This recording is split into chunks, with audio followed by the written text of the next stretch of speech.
좋아요, 구독! 국가 간 반도체 협력은 어떤 시너지 효과를 낼까요? 라고 질문을 했는데요. 챗 GPT 이런 답을 줬습니다. 국가 간 반도체 협력은 다양한 시너지 효과를 가져올 수 있다라고 말을 하면서요. 첫 번째로 기술 개발과 혁신, 두 번째로 생산과 공급망에 대해서 협업을 할 수 있다. 또 시장 개척을 할 수 있고 확장도 할 수 있고요. 인력도 교류하면서 인재 양성도 할 수 있다라고 답을 줬는데요. 이에 대해서 팀장님 의견은 어떠신가요?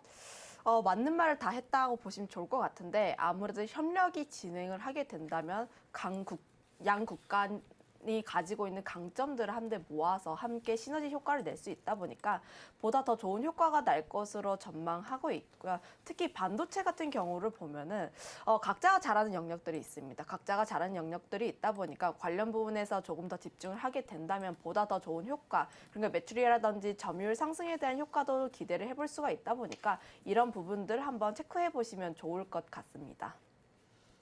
네, 일단 미국 시장도 사실 반도체 굉장히 좋았잖아요. 필라델피아 반도체 지수가 높게 상승을 하면서 이 훈풍에 우리 대장주인 삼성전자와 SK하이닉스도 지금 연중 최고가를 경신하는 모습을 보이기도 했습니다. 오늘 장에서 반도체주 어떻게 흘러가고 있나요?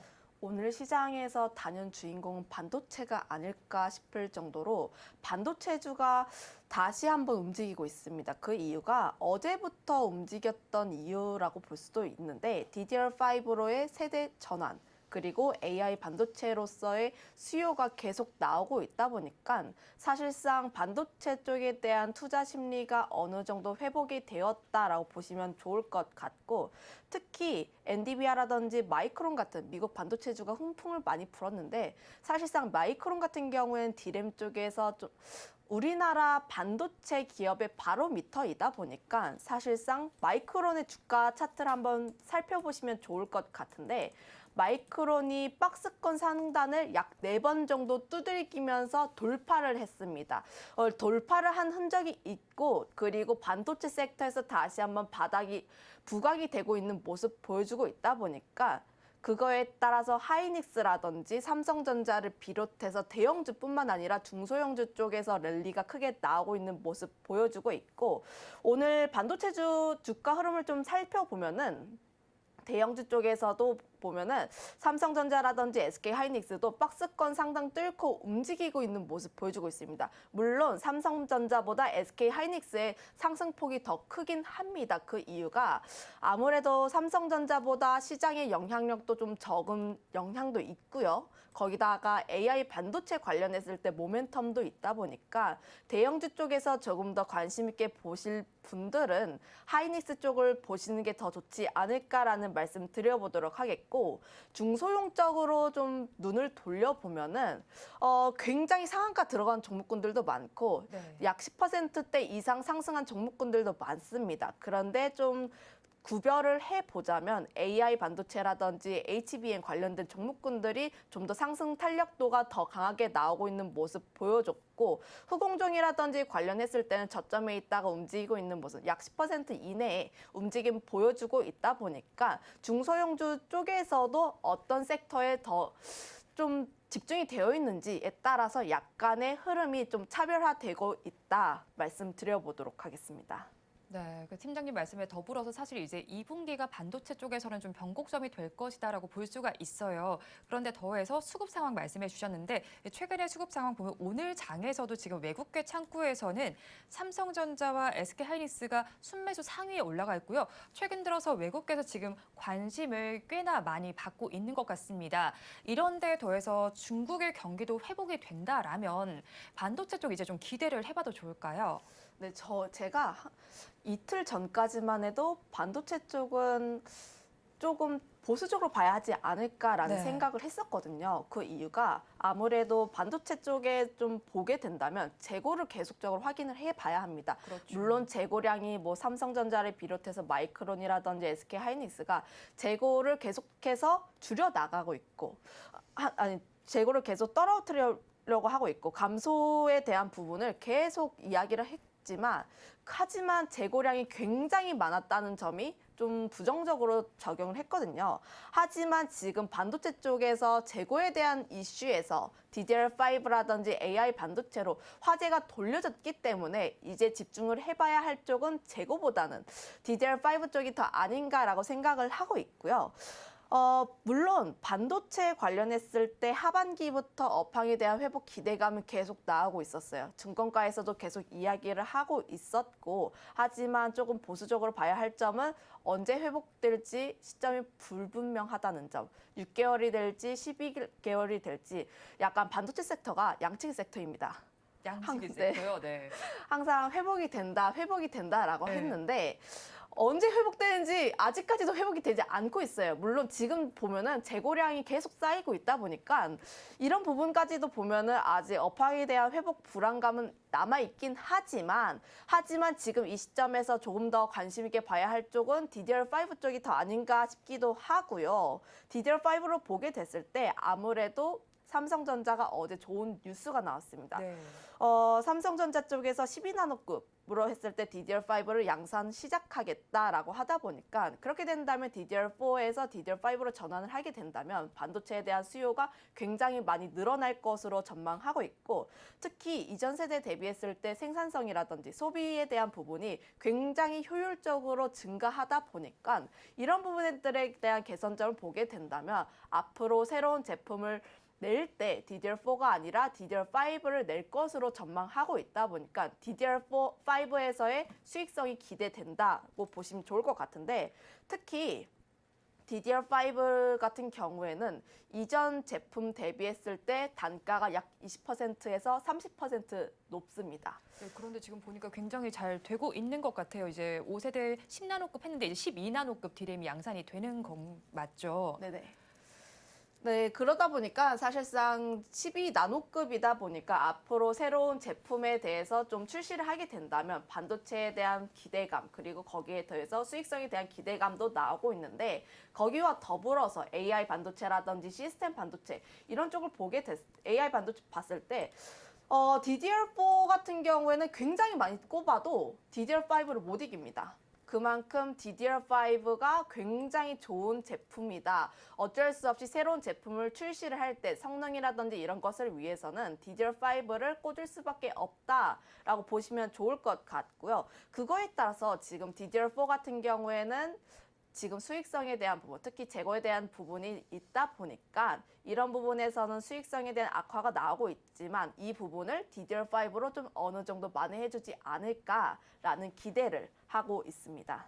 네, 이제 앞으로 계속 좀 주목해 보면 좋겠다라고 말씀해 주셨는데 그런 가운데 오늘 삼성전자 지금 주가를 살펴보니까요. 지금은 2%대 강세를 보여주면서 68,100원 선을 지나고 있습니다. 이 주가 흐름은 좀 어떻게 보고 계신가요, 팀장님? 삼성전자도 마찬가지로 지금 박스권 돌파해서 움직이고 있는 흐름 보여주고 있는데 사실상 삼성전자 같은 경우에는 지수와 커플링되는 섹터입니다. 반도체 섹터이기도 하고 특히 삼성전자가 가지고 있는 시가총액이 워낙 크다 보니까 지수와 어느 정도 엮여 있을 수가 있는데 최근에 증시를 많이 흔들었던 그러니까 불확실한 요소 그러니까 흑해 곡물 협정이라든지 부채 한도에 대한 불확실성이 어느 정도 해소가 되었기 때문에 증시에 대해서도 좀 업으로 좀 볼 수가 있을 것 같고요. 거기다가 반도체 섹터와 관련했을 때 지금 긍정적인 이슈가 계속 나오고 있습니다. 물론 반도체 관련했을 때 긍정적인 이슈가 이전부터 계속 나오고 있긴 했지만 재고에 대한 불확실성이 이 부분을 해소를 했거든요. 하지만 DDR5로 인해서 이슈가 다시 한번 전환이 되고 그로 인해서 반도체 쪽으로의 투자 심리가 긍정적으로 개선이 되면서 앞으로 삼성전자 같은 경우에는 박스권 상단 돌파한 만큼 지금 어느 정도 계속 바라봐도 좋은 그런 자리다라고 보시면 좋을 것 같아요. 네, 지금 바라봐도 좋은 자리다라고 말씀해 주셨고요. 거기에 더해서 인텔 CEO가 우리나라를 찾는다라는 이야기도 나오고 있습니다. IT 업계에서 지금 굉장히 핫 이슈가 될 것 같은데요. 우리와 경제 관계이기도 하면서 협력 관계를 맺을 수도 있는 상황이잖아요. 겔싱어 CEO가 방문을 하게 되면 저희는 어떤 부분을 집중적으로 보면 좋을까요?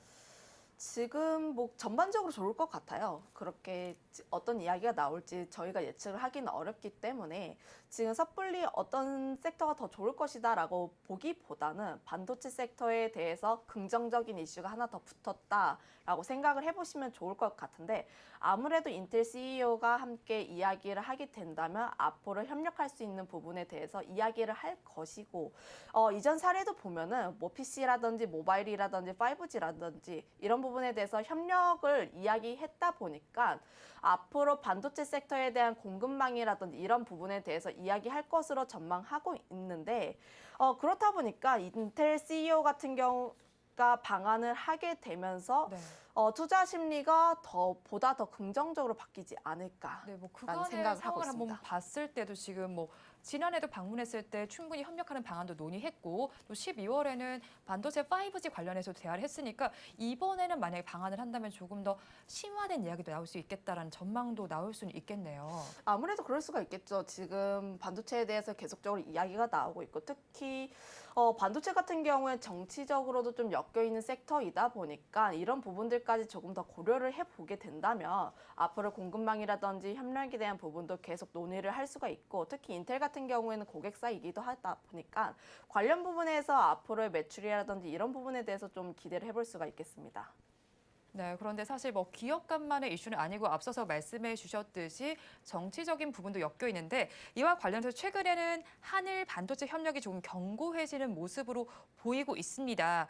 지금 한일 정상회담이 개최가 되고 있는 상황에서 지금 21일에는 한일 정상회담이 개최가 되잖아요. G7 회의 안에서. 그렇다면 한일 반도체 시너지로 좀 가장 기대를 해볼 만한 수혜 섹터는 어느 쪽이라고 보시나요? 아무래도 대형주 쪽에서 수혜를 가장 많이 받겠지만 하지만 탄력적으로 주가가 움직이는 쪽은 소부장 쪽이 아닐까 싶거든요. 아무래도 반도체 섹터가 움직이기 위해서는 물론 대형주가 움직여야 하는 건 맞아요. 대형주 SK 하이닉스라든지 삼성전자가 움직여야 하는 건 맞지만 하지만 섹터가 지금 다시 한번 바닥권에서 움직이고 있고 특히 소부장 쪽이 바닥권에서 눌렸을 때 다시 한번 움직이고 있고 지금 첫 상승이다 보니까 이슈가 더 붙게 된다면 보다 더 탄력적으로 움직일 쪽은 소부장 쪽이라고 보시면 좋을 것 같아요. 하지만 이슈에 좀 더 집중을 하게 된다면 한일 간의 시너지 같은 경우에는 아무래도 한미일 간의 협력의 연장선이 아닐까라고 전망을 하고 있고 앞으로 교류가 계속적으로 확대가 되면 될수록 그 부분에 대해서 반도체에 대한 점유율이 좀 더 확대가 되지 않을까라고 전망을 하고 있거든요. 그 이유가 삼성전자가 일본에 연구개발 시설을 만들 예정이기도 하고요. 관련했을 때 일본이 삼성전자에 어느 정도의 보조금을 주겠다는 이야기도 있고 거기다가 3월 달에 이슈가 되었던 부분이 일본이 우리나라에 오는 반도체 핵심 소재를 공급을 다시 하겠다. 점점 좋아지는 시그널들이 보여주고 있고 서로 투자를 하고 투자를 받은 보조금을 받는 이런 일들이 나오고 있다 보니까 앞으로의 미래도 좀 더 그려볼 수가 있다는 점. 특히 우리나라 같은 경우에는 반도체 제조를 잘하고 있고 일본 같은 경우에는 소부장 쪽에 강점이 있다 보니까 이런 경우에는 서로 시너지 효과를 내게 되면은 윈윈 전략이 될 수 있다 보니까 특히 반도체 같은 경우에는 중국을 좀 견제를 해야 하는 그리고 중국이라든지 TSMC 그리고 대만 쪽을 견제해야 하는 입장이다 보니까 관련 부분에서 좀 더 긍정적으로 작용하지 않을까 싶습니다. 네, 일단 시너지 효과가 기대가 됩니다. 이제 대장주 쪽을 보시기보다는 소부장주가 조금 더 탄력적으로 움직일 수 있다는 점을 참고를 해보시고요. 두 나라의 협력이 어떤 시너지를 불러일으킬지 앞으로도 지켜보시면 좋겠습니다. 지금 거기다 살펴보면 지금 챗봇 관련주가 급락세를 조금 보이다가 오늘 장에선 좀 반등하는 모습이 나타나고 있습니다. 저도 뭐 오늘 앞서서 질문드린 챗 GPT 사용하긴 했는데 챗봇 관련주 해서 지금 주가가 상승하는 동력은 무엇인지 오늘 주가 흐름을 좀 어떻게 보시는지 궁금하거든요.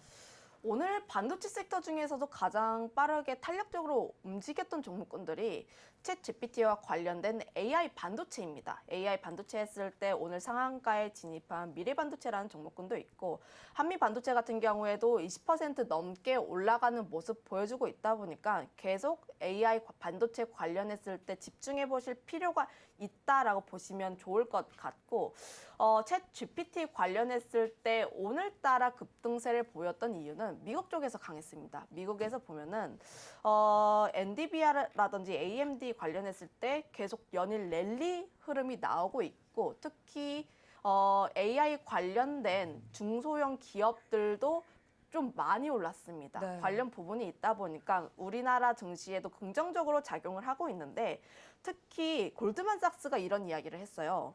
생성형 AI가 산업 전반의 게임 체인저가 될 것이라는 이야기가 투자 심리에 보다 더 긍정적으로 작용한 것이 아닌가라고 보고 있는데 이 말은 사실 갑자기 나왔던 이야기는 아니고 2월 달부터 계속 나왔던 이야기입니다. 2월 달에 우리나라 증시, 그러니까 코스닥 증시를 이끌었던 가장 큰 섹터 중 하나가 AI 섹터였는데 AI 섹터에서 굉장히 다양하게 돌았습니다. 섹터가 뭐 데이터 센터도 돌았고 5G도 돌았고 결국은 돌다가 반도체까지 흘러왔는데 반도체에 대한 이야기가 다시 한번 부각이 되었다라고 보시면 좋을 것 같아요. 아무래도 나스닥 쪽에서 지금 반도체 섹터가 굉장히 강한 흐름을 보여주고 있고 거기다가 AI라는 모멘텀도 붙어 있다 보니까 보다 더 강한 상승이 나온 것이 아닌가라고 보고 있는데 거기다가 챗 GPT가 원래는 인터넷으로만 활용이 가능했습니다. 인터넷으로만 활용이 가능했었는데 이번에는 애플용 그러니까 네. 갑자기 생각이 안 나는데 애플용 플레이스토어 쪽에 네. 좀 출시를 하게 앱스토어 쪽 되면서 말씀하시는 거죠? 네. 네, 그쪽에 출시를 하게 되면서 이런 부분에 대해서도 PC뿐만 아니라 스마트폰 쪽에도 진출하게 되면서 앞으로의 AI 시장이 점점 더 확대가 될 수 있다는 기대감 나오게 되면서 이런 부분에 대해서도 반도체에 대한 부분도 좀 더 긍정적으로 작용한 것이 아닌가라고 생각하고 있습니다. 네, 앞서서 뭐 미국 시장에서 훈풍이 불어왔다고 말씀해 주셨는데 사실 이제 엔비디아가 서비스나와 AI 파트너십을 맺기도 했고 또 메타에서는 자체 설계한 인공지능 반도체를 공개를 하기도 했습니다. 이런 상황 속에서 그런데 사실 챗봇 경쟁은 가속화가 되고 있는 것 같아요. 뭐 다른 업체에서도 계속해서 이 AI에 관련한 이야기가 나오고 있는데 사실 증권가에서도 관심이 모아지고는 있지만 이 업체들의 펀더멘털보다는 수급의 영향을 조금 더 받는 것 같아요. 그렇다면 이 챗봇 관련해서는 어떻게 저희가 전략을 잡아가야 할까요? 우선 첫 번째로 챗 GPT의 관련주, 그러니까 가장 대장격이라고 할 수 있는 엔비디아 실적 발표 흐름을 좀 어느 정도 보실 필요는 있지만 하지만 AI에 대해서 좀 더 계속적인 관심이 필요한 게 지금 주가 같은 경우에 굉장히 많이 눌린 상황이기도 하고요. 그리고 두 번째로 앞서 설명을 굉장히 잘 해주셨다시피 빅테크 기업들이 계속 시장에 뛰어들고 있습니다. 시장에 뛰어들면 뛰어들수록 그 뜻은 시장의 캐파가 커진다라고 의미를 하면 좋을 것 같은데 시장 캐파가 커질수록 반도체에 대한 부분들은 계속 좋아질 수밖에 없다 보니까 AI 관련했을 때 부품주에 대해서는 여전히 관심이 유효하고 계속적으로 지켜봐야 한다는 입장 말씀드려보도록 하겠고요. 거기다가 AI 관련했을 때 앞서 설명했다시피 반도체, 그러니까 GPU라든지 HBM 관련했을 때 수요는 계속 증가할 것으로 전망하고 있다 보니까 이런 부분에 대해서는 관련주에 대해서는 오늘 같은 경우 좀 흐름이 굉장히 급등세를 나오긴 했어요. 그럼에도 불구하고 좀 더 시장에 대한 확대, 그러니까 시장의 캐파가 확대가 된다는 관점에서 보면은 계속적인 관심이 필요하다는 말씀 드려보도록 하겠습니다.